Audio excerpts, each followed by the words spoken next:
At first glance, the St. John Dairy seems like a safe haven in the apocalyptic wasteland. A farm with fresh food, high fences, an electric fence, and a seemingly friendly family.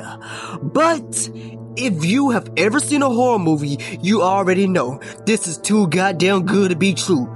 And the weirdness starts almost immediately too. Okay, first we need to start off with Andy St. John.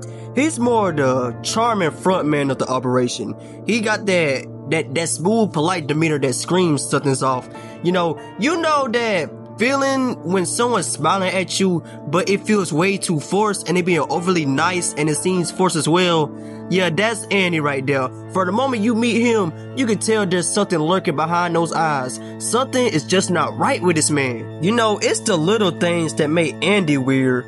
The overly rehearsed lines, the fake concern for your group, and his obsession with keeping you safe. He talks about the farm as if it's paradise, but the cracks in that mask starting to show real quick. The whole too friendly to be real vibe only makes you more suspicious of this man. Like, just look at him. And don't get me started with Danny St. John. If Annie's the polite mask, Danny is the raw, unfiltered creep. From the get-go, this man already give you a major bad vibe. He's always skulking around, leering at everything like he's sizing up the next meal. Well, that was the case later on, you know, RP Mark, but yeah, you get what I'm trying to say. But nah, real talk though, this guy can't go 5 minutes without saying something weird or uncomfortable. He's like that one weird kid that you don't want to talk to in school, but goddamn it, just to hear this motherfucker out, you just gotta listen to him. But like, whether it's his weird comments about lonely people, or the way he seems way too interested in hunting, you just know this guy's up to something. Every time this man is on your screen, it's like he's one bad comment away from revealing his true nature. And of course, it doesn't take long for you to discover the brother's horrifying secret. It's not just that they're creepy, they're cannibals on some Leatherface Texas Chainsaw Massacre type shit. They've been luring survivors to the farm and, well, let's just say they've been putting the meat on the menu. Pause. And here's where the St. John brothers go from unsettling to downright deranged. They don't just kill people for food, they treat it like it's normal. They act like it's a perfectly logical survival tactic.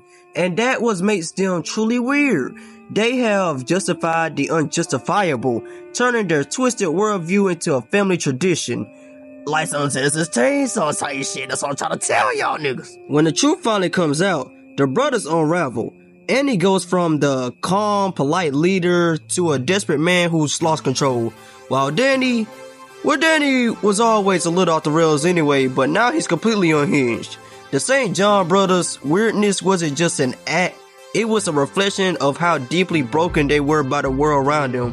What makes the St. John brothers stand out isn't just that they are bad guys, it's that they are weird in a way that's unsettling because it's human.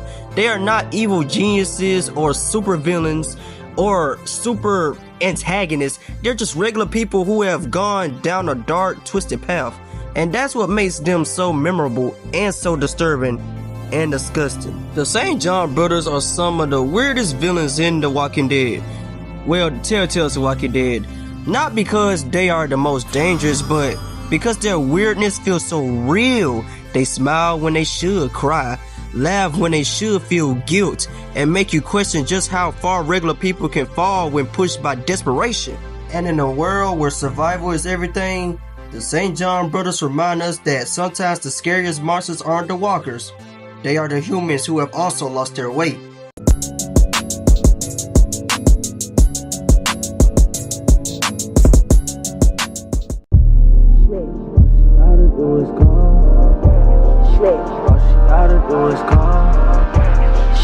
All she gotta do is call.